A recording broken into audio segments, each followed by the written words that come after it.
एक और बड़ी खबर दर्शकों को बता दें, आतंकियों के बैंक खाते से एक खुलासा हुआ है कि 7 साल में 40 करोड़ से ज्यादा का लेन देन किया गया और कई छोटे अमाउंट में भी लेन देन हुआ है। 6 नवंबर को खाते से पैसे निकाले गए थे। ये भी बड़ा खुलासा हो गया है क्योंकि जो पूरी मनी ट्रेल है उसकी जांच की जा रही है और उसमें 40 करोड़ से ज्यादा का लेन देन बहुत बड़ा सबूत साबित हो सकता है। और इसके अलावा ये भी पता चला है कि कुछ जो ट्रांजैक्शंस हैं वो छोटे अमाउंट के भी हैं। 6 नवंबर को भी पैसे निकाले गए। ये सूत्रों के हवाले से एक बहुत बड़ी जानकारी सामने आ रही है।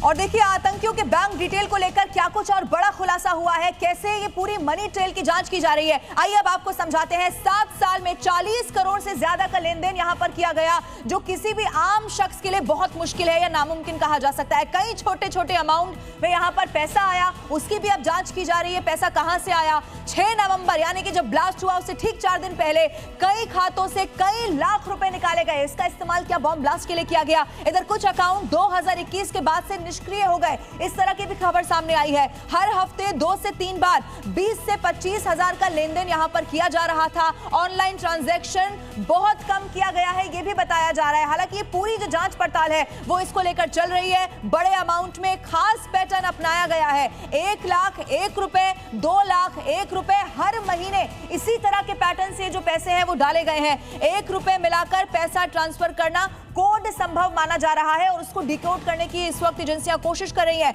लेकिन आपको यह भी बता दें कि आतंकियों के जो ये बैंक डिटेल है वो इस वक्त जो जांच एजेंसियां जांच पड़ताल कर रही हैं उसको लेकर एक बहुत बड़ा सबूत साबित हो सकता है।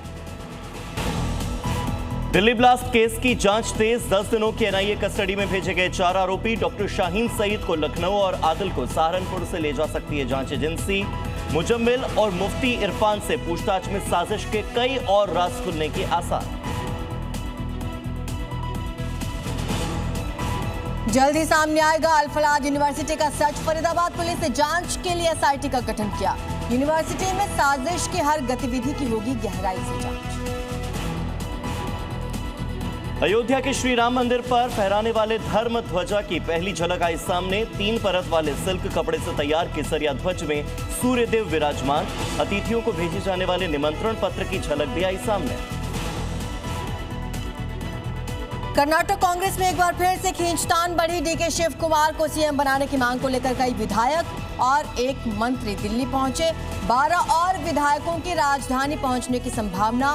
सिद्धरमैया ने 5 साल तक कुर्सी पर बने रहने का दिया संकेत। पश्चिम बंगाल में एसआईआर पर बढ़ा बवाल। सीएम ममता बनर्जी ने मुख्य चुनाव आयुक्त ज्ञानेश कुमार को लिखा लेटर। प्रक्रिया को बताया खतरनाक। टीएमसी ने अब तक 55 बीएलओ के खिलाफ शिकायत दर्ज करवाई। सही तरीके से ड्यूटी नहीं करने के लगाए आरोप।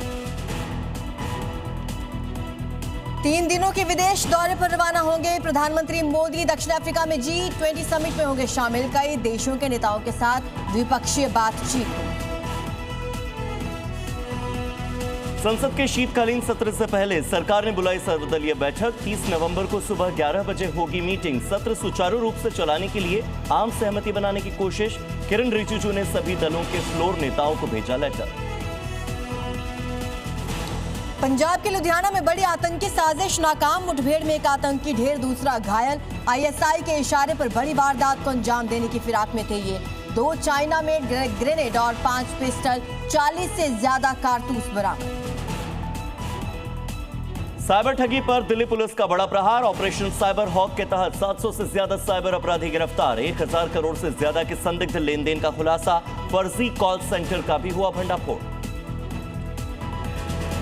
ब्राजील के बेलेम शहर में भीषण आग से मचा कोहराम। संयुक्त राष्ट्र की COP30 क्लाइमेट समिट के मुख्य हिस्से ब्लू जोन के मंडपों में आग फैलने से अफरा तफरी। समय रहते इलाके को खाली कराया गया।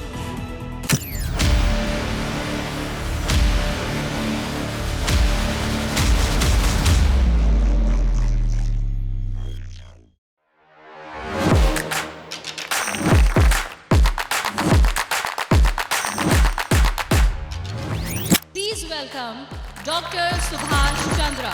And habit can be micro, macro. 66 times if you repeat the same thing, it becomes your habit.